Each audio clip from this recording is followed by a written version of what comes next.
vedare tinokuchingamidzai zvekare kune chimwe chirongwa pano paZim Facebook Secrets and Confessions. Tadzoka zvekare nemamwe mamessages. Regedzai tibva tapinda mumamessages edu atadzoka takakubatirai. Message edu yekutanga yakamira sekudai so. Anzi makadi zvenyu mukoma Nash. Ndinokumbirawo kuti munge muchindipostirawo nyaya yangu makavikawo chitupa changu. Inini mukoma nyaya yangu yakamira sekudai so. Ndiri mukadzi ane makore 52 ekuberekwa. Pari zvino I am residing in South Africa, uko kuno kwandiri kugara as a permanent resident. Ndoda kuti ndinge ndichikuudzaiwo nyaya yakazokonzeresa kuti ndinge ndichizouya kuno kuSouth Africa. Ndikabva ndazongotora that decision yekuti inini kuti ndinge ndichizova safe in my life, it is far much better kuti ndinge ndichingogara zvangu kuno kuSouth Africa for good, not because nyika yangu handidi, but pane zvimwe zvinhu zvakaitika izvo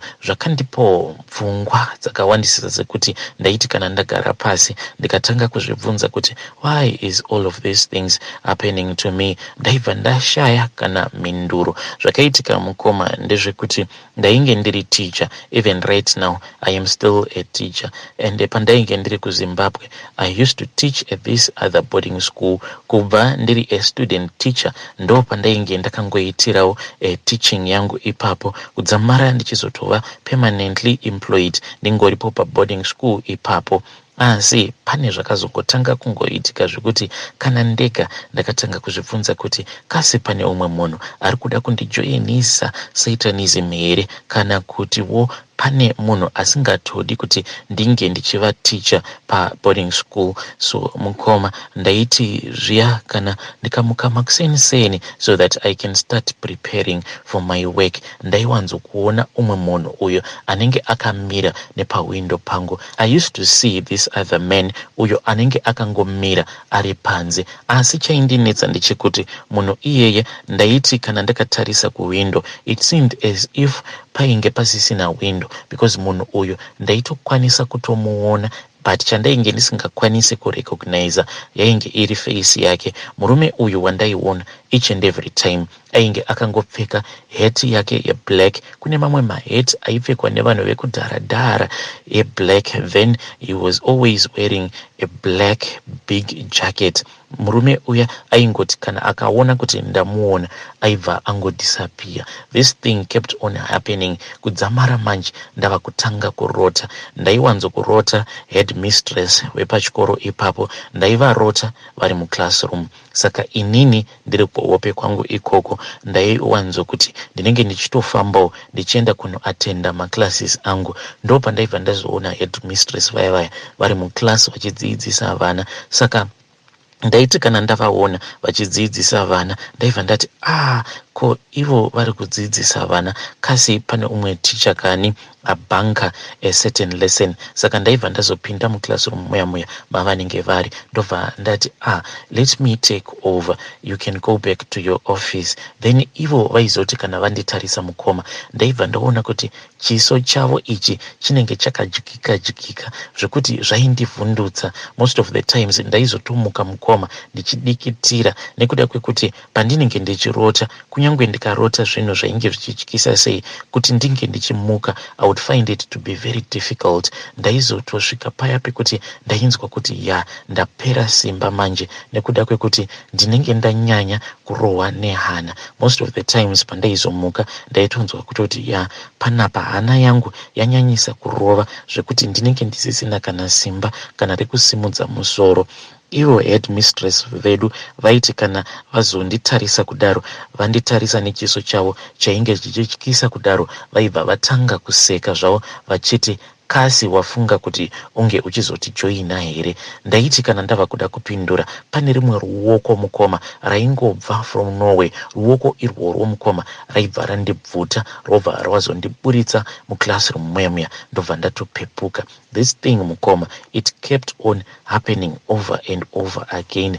Ende ndaizoti kana ndikatarisa vana vaya vanenge vari muclassroom, vana vaya ndaisaziva kuti vana vachangobva mukuzvarwa here kana kuti zvidhara here zvinenge zvingori nemuviri yevana vadiki. Zvinhu zvacho zvainge zvisingambonzwisisiki. I kept on having this dream kudzamara mukoma ndazotanga kusangana nematambudziko ekuti ndainge ndava kuti zvino kunyange ari masikati ndaingokwanisa kungoti kana ndikatarisa kuma-playgrounds kunyange kusina vana vanenge variko ndaibva ndatoona vana vanenge vachimhanya, vamwe vachitamba bhora, vamwe vachitamba basketball, others just doing sort of different playful activities. Nehasha manje ndaibva ndazoti ko vana avo, why are they not in their classrooms? Ndaibva ndatora kamwe kashamu kangu so kandaiwanzo kuzivikanwa nako ndobva ndaenda kuma-playground kuya asi ndaizoti kana ndasvika kuma-playground kuya vana vaya vandinenge ndaona mukoma vaibva vazongonyangarika, just like what happens kana kuri kunzi kunenge kuchipisa. Unokwanisa kuti kana ukatarisa at a distance unoona sekunge unenge uchiona mvura but kunenge kusitomborina mvura. Ndo zvainge zvichiitika panguva yacho iyoyo. Ndaizoti kana ndasvika paground mukoma ndobva ndaona kuti hakuna kana vana vanenge vamboriko, asi most of the times zvaizoitika to show that zvinhu izvo zvandainge ndichiona zvainge zviri zvechokwadi. Ndaikwanisa kuzonhonga kana lunchbox kana kuti mashoelaces anenge angosiwa akangoita zvokungounganidzwa. Saka the more that I saw these things, the more I kept it as a secret, because ndainge ndava kutofunga kuti maybe ndaroiwa, maybe ndava kutoda kutotanga kutopenga. As time goes on mukoma, zvinhu zvacho it became even worse zvekuti ndaiti kana ndadzokera kumba ndaitokwanisa kutosangana nevamwe vana vanenge vakapfeka school uniform yekuchikoro ikoko kwandainge ndichidzidza, yet it will be during holidays. Vana ava ndaiti kana ndikasangana navo, always vana ivavo vaingofamba vari 3. Kana ndaizoti kana ndavabvunza paya kuti ko muri kuenda kupi makapfeka your complete school uniform during your holidays, vana vaibva vandiseka vobva vatomhanya vachicrossa road. But vaiti kana vacrossa road kudaro vana ivavo vaibva vangonyangarika zvekuti ndaizotadza kuziva kuti vana vaya vaenda kupi. This thing kept on happening over and over again. Apawo ndainge ndisinawo partner because I am a widow. Murume wangu ainge akasofa kudhara, saka zvakazongoramba zvingondistressa zvichindipa a lot of fear, because kana kurara ndakasvika pastage yekuti ndainge ndava kurara ndakagara, because ndaiti kana wava usiku zviya kana ndikada kunobatwa nehope ndaibva ndanzwa ndichibatwa nedzimwe hope dzekuti they were not natural at all. Hope dzacho dzaingouya dzakaita kunge rima, so ndobva ndangovharwa kuface kwangu ndobva ndatanga kurota. Always ndaiti kana ndichirota ndinenge ndiri paevent iyoyo yandinenge ndiri pairi vanhu vanenge vakangopfeka hembe dzeblack. Mukoma ndo pandakabva ndazongotaurawo neimwe shamwari yangu uyo wandainge ndakaenda kuteachers college naye ndokubva azondiudza kuti iye ainge ava kuSouth Africa, she was working as a teacher. Ndikabva ndangoti neniwo let me go to South Africa, because zvandainge ndava kuona ndichinzwa ndichisangana nazvo they were not normal at all. So it was like I was trying to run away from this mental disease yandainge ndichisangana nayo mukoma. Asi ndakati ndiri mubhazi ndichiuya kuSouth Africa, when I was on the same side painge patori netwuvana twainge turimo mubhazi imomo. Twavana utwu mukoma twainge twakagara pane rimwe seat twaita zvekundidongorera, so ndaiti kana ndavhura maziso twobva twandidongorera, twobva tatanga kundiseka zvaizva zvekutondiseka zvekundisvotesa kuti wazoita zvatanga tichida. But hope idzodzo mukoma nemavisions iwawo andainge ndichiona, ndakangoti ndangodhindisa passport yangu on the South African side. Zvinhu zvezviya zvakabva zvanyangarika. Ndakatoona twuvana tuya twakatongomira panze, bhazi rakati richitongobuda pabhodha paya ndakatoona twavana tuya tuchiratidza kuti twainge twakasuwa, twakangosara twakamira ipapo. From there on mukoma until today zvinhu zvekuti zvakabva zvazongotanga kungodisappear gradually until I started going to this other church, ndikabva ndazototanga kutorarama a normal life. Zvinhu zviya ndakati zvapera, ndikabva ndazombodzokera zvangu kumba. This was during my holidays. Asi ndakati ndichingonosvika kumba mukoma, ndakabva ndasangana nekamwe kamwana aka mukoma, mwana wekutoti ndiwe kumaraini, but pane zvaakandibvunza zvekuti nanhasi uno mukoma. It still even makes me wonder kuti kumwana uya was she possessed kana kuti zvinhuwo zvekutoti it was a prophecy, because pandakasangana naye akabva anditi nditengerewo masweets. Mukoma haana kana kumbondipa respect yekuti inini ndiri munhu mukuru. Mind you, mwana uyu I think kuti ainge ari kuma 6 years or so, akabva angondi approach akabva ati iwe nditengerewo masweets. Ndikabva ndati iwe uri kubvira aniko kana uchiti iwe hausi kuona kuti ndiri munhu mukuru here, ndichimuvhundutsira paya. Iye akabva ati saka unotofungidzira kuti uri munhu mukuru, uri mwana mudiki iwe, ko watozofunga kudzoka kuno manje uchapenga. Ramba nekamari kako ikako. Unoziva here kuti kana munhu ava kupenga mari inenge isina kana basa, mari yako tichaidya. Mwana uya mukoma ndokubva atongotanga kutongofamba achiseka, ndokubva aenda painge paine vamwe vana avo vaainge achitamba navo, vachitamba zvavo mahombwe. That thing mukoma, it shocked the hell out of me. And sezvinhu zvekuti I had never told anyone, ndakabva ndangoziva kuti nyaya dzangu dziya dzainge dzatanga. That same night mukoma, ndakati ndichirota vana vandainge ndichirota, they were very far away, but vainge vachirakidza kuti vainge vachifamba netsoka vachibva kwavainge vachibva vachiuya kuzondiataka. That night mukoma, ndakati ndamuka ndikabva ndazviudza kuti mangwana I am going back to South Africa. Veukama zvinhu zvekutoti vakatotadza kutonzwisisa kuti why is it ndainge ndakangoita one night, then in the following morning ndikabva ndatoti ndava kutodzokera kumba. Then hanzvadzi yangu ikabva yati we have to go to Roadport, then itobva tazonobata mabhazi. But for me mukoma, pandakamuka it was just too late. I think kuti ndakanosiyiwa nehanzvadzi yangu nevamwe vanasisi vangu pambudzi early in the morning, dzainge dzitori kuma past 6, because ndainge ndava kusatokwanisa kana kugadzikana kana kugeza mukoma. Andina, ndakangopukuta kumeso ndikabva ndati guys, I need to go back to South Africa. Then ivowo havana kuda kunyanya kundibvunzisisa, ndakabva ndazongoendeswa pambudzi, ndikabva ndazongobata rimwe track mukoma. Ndakati ndakarara ndirimo mutrack muya. I think tainge tava kuda kutosvika pangundu, ndo pandakabva ndazongorota. Ndakarota zvekare headmistress vangu vaya vainge vaine vamwe vana vainge vakabereka. Vana ava ameno kuti vainge vakavabereka sei kumusana kwavo, but vana ivavo vainge vachitodarika kuma 10 ikoko, vainge vakaita zvekuvaturikidzanisa vana ivavo kumusana kwavo. Ndokubva vangonditi watora decision yakanaka, usadzoka futi kuno kuzimu, because wakaramba zvandainge ndichida kuti unge uchiita.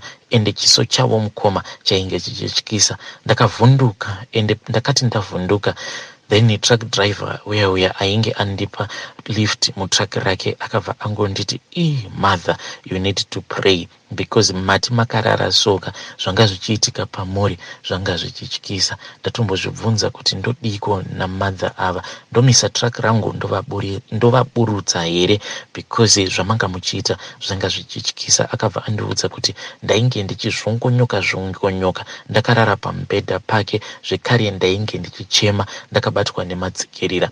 Iye akabva atoti ndanga ndichiti kana ndikakuzungunutsai manga muchibva maridza mhere kutowedzera kuridza mhere. Ndikabva ndati rekeni ndisiyane nemunhu, maybe munhu ane zvinhu zvake zvaari kunetsana nazvo. Ndo pandakabva ndangomuudzawo a brief story yezvakaitika. Iyewo akabva angondikurudzira kuti please just keep on praying, zvose zvinozongoita right. Kubva ipapo mukoma until today ndiri munhu wekuti I am very serious when it comes to my praying. But ndo nyaya yangu iyi mukoma yakakonzeresa kuti ndinge ndichizovawo a permanent resident muno munyika yandiri kugara, nyika yevatorwa.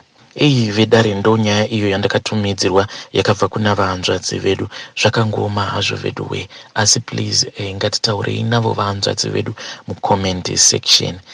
Kana wanga uri iwe uchisangana nezvinhu zvakadai so unoita sei? Unodzokera here by force back home kuzimu, kana kuti unobva watongozviudza kuti zvatovharana? Headmistress ava vahanzvadzi vedu vachiri vapenyu here kana kuti vakazoshaika zvavo?